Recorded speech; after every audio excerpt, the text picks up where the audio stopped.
Hello, boys and girls, and welcome to this reading of The Polar Express. This has always been one of my favorite holiday books. I read this book when I was a child. My mom would sit us down and go through this whole story, and I just fell in love with all the artwork, the illustrations, and it just made me fall in love with Christmas every single time I heard it. I hope it does the same for you. If not, just enjoy this reading of The Polar Express by Chris von Allsburg. And here we go. On Christmas Eve, many years ago, I lay quietly in my bed. I did not rustle the sheets. I breathed slowly and silently. I was listening for a sound a friend had told me I'd never hear. The ringing bells of Santa's sleigh. There is no Santa, my friend had insisted, but I knew he was wrong. Late that night, I did hear sounds, though not of ringing bells. From outside came the sounds of hissing steam and squeaking metal. I looked through my window and saw a train standing perfectly still in front of my house.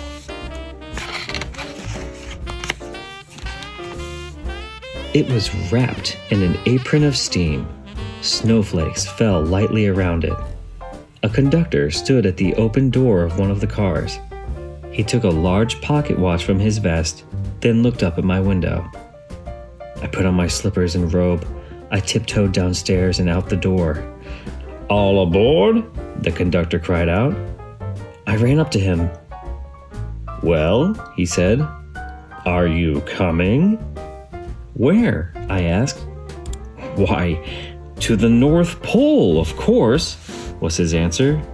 "This is the Polar Express."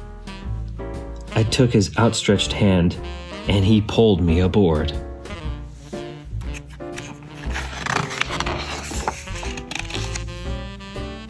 The train was filled with other children, all in their pajamas and nightgowns.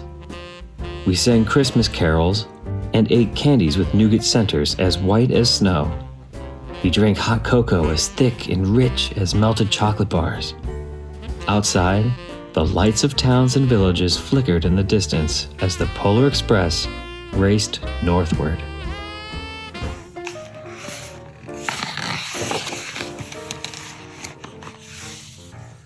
Soon, there were no more lights to be seen. We traveled through the cold, dark forests where lean wolves roamed and white-tailed rabbits hid from our train as it thundered through the quiet wilderness.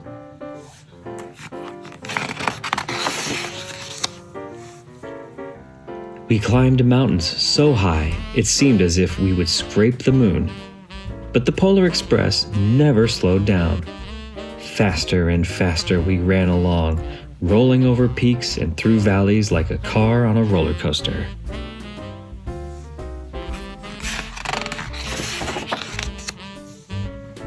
The mountains turned into hills, the hills to snow-covered plains.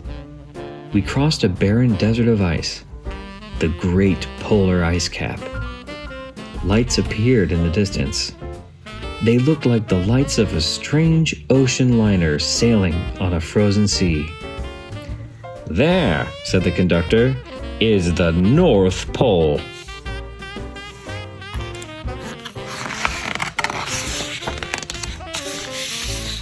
The North Pole. It was a huge city standing alone at the top of the world, filled with factories where every Christmas toy was made. At first, we saw no elves. "They are gathering at the center of the city," the conductor told us. "That is where Santa will give the first gift of Christmas."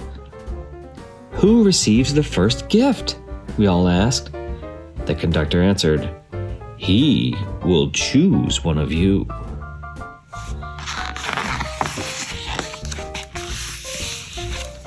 "Look," shouted one of the children, "the elves!" Outside, we saw hundreds of elves. As our train drew closer to the center of the North Pole, we slowed to a crawl. So crowded were the streets with Santa's helpers. When the Polar Express could go no farther, we stopped and the conductor led us outside.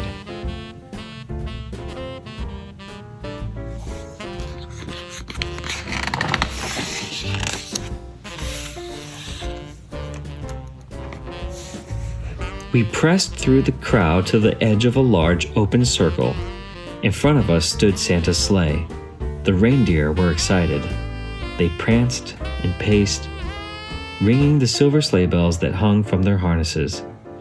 It was a magical sound, like nothing I'd ever heard. Across the circle, the elves moved apart and Santa Claus appeared. The elves cheered wildly. He marched over to us and, pointing to me, said, "Let's have this fellow here." He jumped into his sleigh. The conductor handed me up. I sat on Santa's knee and he asked, "Now, what would you like for Christmas?"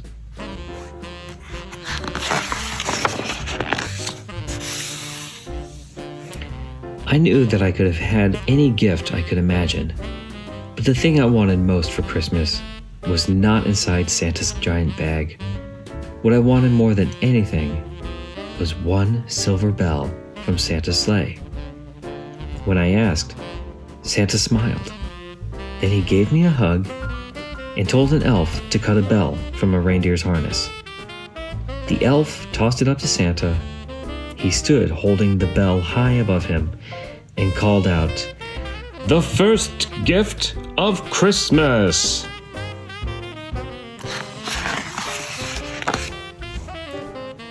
A clock struck midnight as the elves roared their approval. Santa handed the bell to me, and I put it in my bathrobe pocket. The conductor helped me down from the sleigh. Santa shouted out the reindeers' names and cracked his whip. His team charged forward and climbed into the air.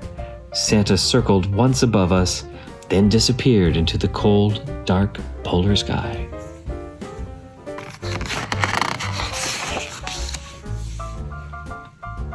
As soon as we were back inside the Polar Express, the other children asked to see the bell. I reached into my pocket, but the only thing I felt was a hole.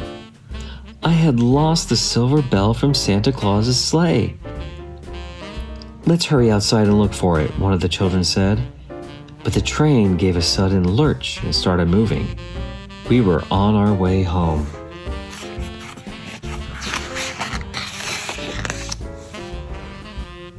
It broke my heart to lose the bell.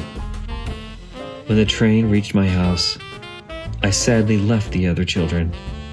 I stood at my doorway and waved goodbye.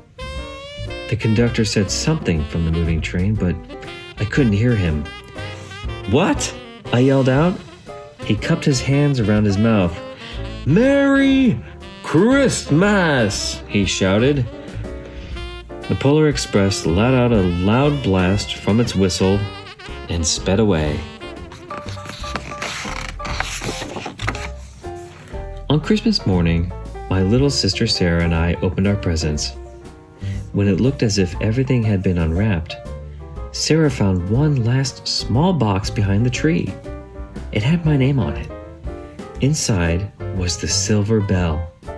There was a note. "Found this on the seat of my sleigh. Fix that hole in your pocket. Signed, Mr. C." I shook the bell. It made the most beautiful sound my sister and I had ever heard. But my mother said, "Oh, that's too bad." "Yes," said my father, "it's broken." When I'd shaken the bell, my parents had not heard a sound.